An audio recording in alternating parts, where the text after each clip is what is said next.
sa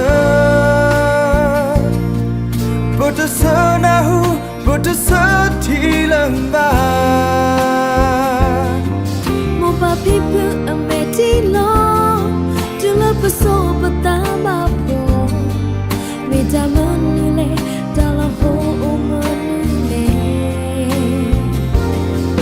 Te ibali mo kunyo po ta te pa De ono ta ya ono ke ta Wa baru sa mi kunyo po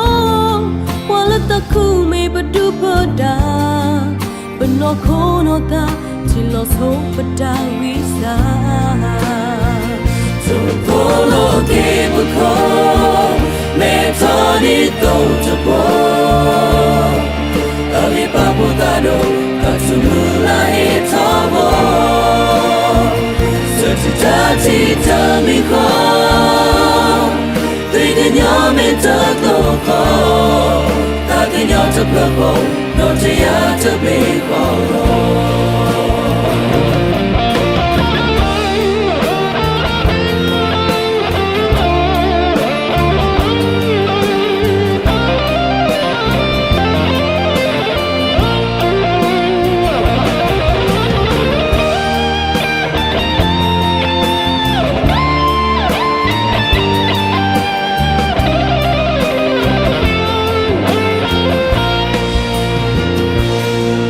Bola ulo so Geto kipam kuna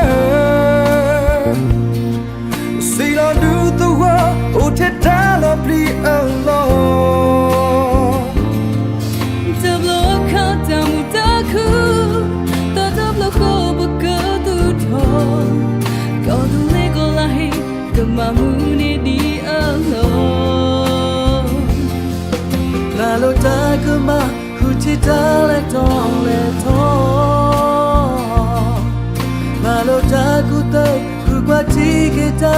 asa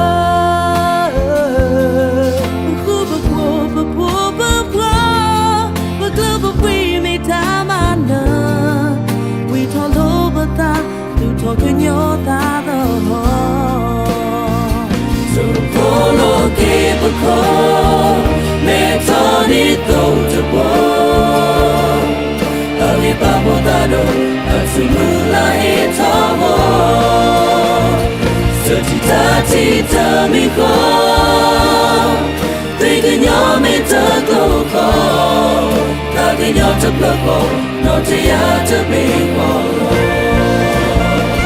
Solo ke bako Me tani tong tepo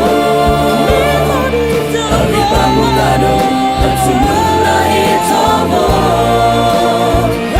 Cita-cita miko Tinggalnya minta toko